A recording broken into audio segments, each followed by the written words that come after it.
Today, we're talking about house and land packages, comparing them to the existing real estate market, comparing to the apartment and townhouse market. The difference between a house and land package is what's called a two-part contract.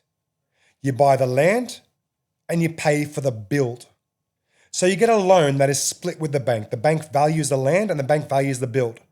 They will fund the land and then they will give you drawdowns on achieving milestones of the build.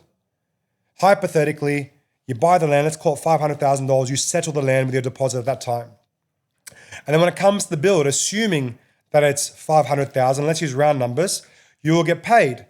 You'll pay, through the bank, $100,000 for the slab, $100,000 for the frame, $100,000 for lockup, $100,000 for practical completion, $100,000 for OC.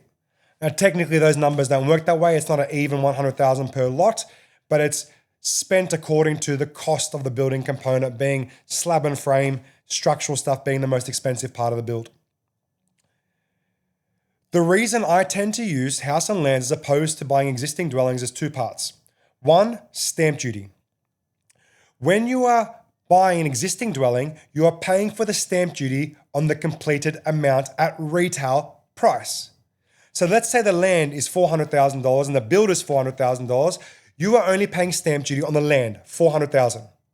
But if you are buying the existing dwelling, then you're paying stamp duty on $800,000. Now, how does that work?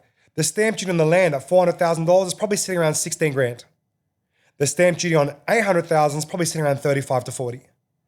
So you're paying a significantly greater tax for purchasing an existing dwelling compared to a house and land package.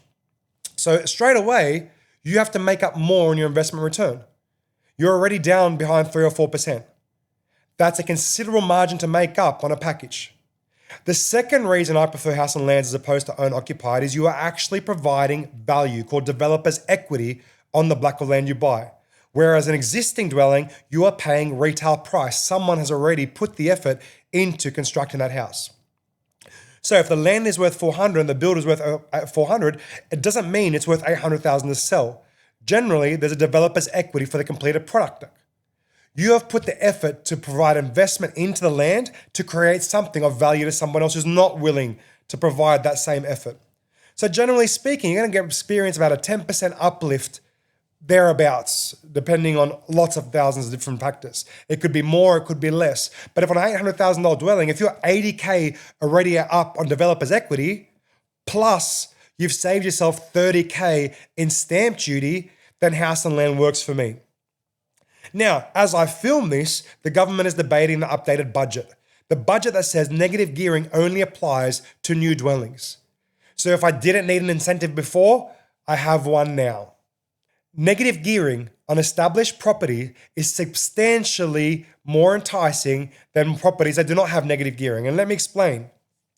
The average rental yield in Sydney is about 3%. The average mortgage repayment is around 6%. So you're 3% down.